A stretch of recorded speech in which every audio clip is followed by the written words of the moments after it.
Picking a difficulty option is a form of self-regulation, and it's nobody's business but your own.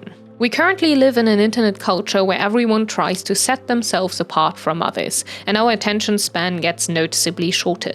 Most gaming content you see online is produced to be easy to follow, stuff for your second monitor. 100% videos of games too boring to play yourself, reviews, analysis of characters or endings, tips and tricks on how to be better, and challenge runs. Challenge runs are the new Let's Plays. Can you beat Dark Souls 3 with only candlesticks? Blueprints lockout bingo? What is the fewest amount of days required to 100% Pikmin 2? Beating Far Cry 3 with only a knife? Is it possible to beat Cuphead without jumping? Can you beat The Last of Us without running? And so many more. All of these videos are phenomenal, by the way. I myself am a sucker for challenge run content. I applaud people who are willing to play these great games in the worst possible way. Challenge running is something you only do when you're internally motivated though, right? When you want to see the game break apart to accommodate your crazy ideas. I don't have any ambition for these kinds of challenges. I played almost all Souls games and I don't shy away from tedious or challenging platinum trophies, but I also feel nothing in regards to difficulty anymore. Streaming regularly a few years back, I noticed that playing hard games meant getting less comments from insecure men. I proved myself just by playing Sekiro and beating bosses without much trouble. But since then, I kinda couldn't be bothered anymore. Why should I try to beat Ghost of Tsushima on the hardest difficulty when all that means is the game's gonna take me longer? There is enough stuff on my backlog, I won't run out of games anytime soon. And more than that, I like playing games on easy, especially after work. I managed 8 people, I feel no desire to manage a stamina bar on top of that. Well, sometimes I do, and then I will. I still love the weird little one-hit challenges of games like Trek to Yomi. But I don't need to prove to anyone that I am a real gamer by beating 47 open-world games on hard.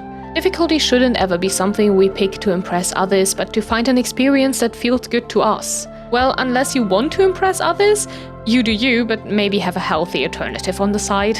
One thing I noticed throughout the years is when people realize that I'm usually pretty good at the games I play, they start to compare themselves to me, especially when I ask what they were playing or congratulate someone on their recent platinum trophy. I don't usually play hard games like you do, or oh, I'm not like a real gamer, I just play games on easy or cozy games. Why would that matter? You are enjoying a video game, you are playing it, that makes you a gamer. It doesn't matter if it's easy or hard or Candy Crush. And without wanting to boast, yes, I am pretty good at fast-paced action games. I beat every boss on Furi in 1 to 3 tries except for this bullet hell guy at the end. You know why I struggled there? Because I am bad at bullet hell. Exceptionally bad. Because I never ever play bullet hell games. I don't vibe with them. Being good at games is a skill, a learned skill, and I've been playing fast-paced action games for about 20 years now. It's been my only consistent hobby. Of course I'm gonna be good at it. The most reasonable response to most common problems is ingrained in me.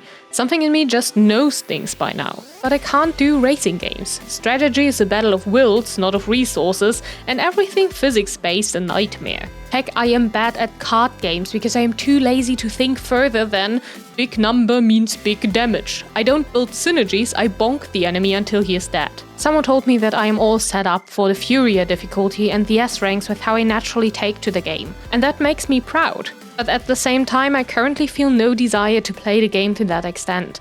I will, probably, in the future, when I want to play a hard game again. I say that difficulty is a tool for self-regulation, and using it healthily and to your own benefit is a learned skill too.